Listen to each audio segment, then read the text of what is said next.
Un temps de crise, le IIIe siècle. On va d'abord préciser les caractères de la crise. On peut en distinguer trois. D'abord, une pression aux frontières sur au moins deux fronts en Orient avec la nouvelle dynastie des Sassanides et le roi Shapur Ier, en Occident avec de nombreux peuples poussés à l'est vers le Danube et le Rhin. On peut citer les Goths en particulier. Ces pressions favorisent d'autre part une instabilité politique importante. On assiste à une succession rapide d'empereurs issus des rangs de l'armée et portés au pouvoir par des meurtres et des coups d'État. On ne va pas en faire la liste, il y en a trop. Cette instabilité politique se double d'une instabilité financière.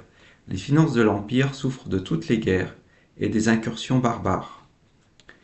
Il faut en plus ajouter une épidémie qui frappe l'Empire, la peste de Cyprien, du nom de l'évêque Cyprien de Carthage qui l'a décrit, évoquant une vengeance divine.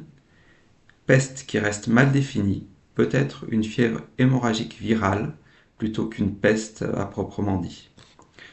Pourtant, on constate que l'Empire romain parvient à tenir et même à rebondir dans le dernier tiers du siècle. Une chronologie. En 244, Gordien III est le premier empereur à mourir lors d'une bataille contre un peuple étranger à Mysiquée, en Irak, face aux Sassanides. En 250, les Goths profitent du gel du Danube pour passer le fleuve, et en 251, l'empereur Dès et son fils sont tous deux tués en tentant de s'interposer. C'est à cette période qu'une épidémie se répand sur tout le territoire.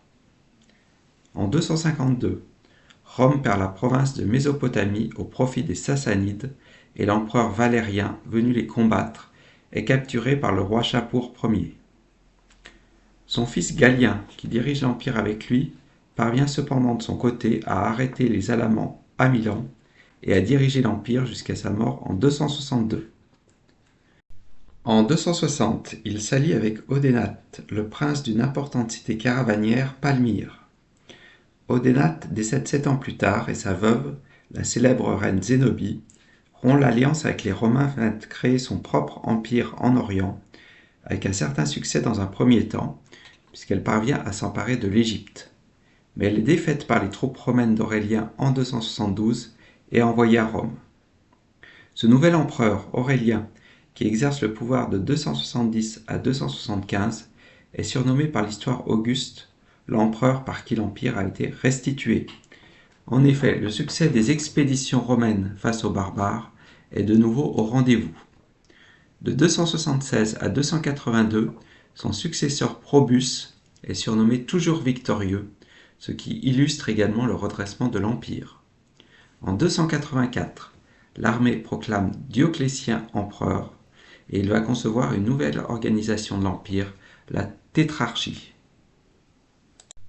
Le IIIe siècle est également le siècle du développement de la religion chrétienne ainsi que de sa répression.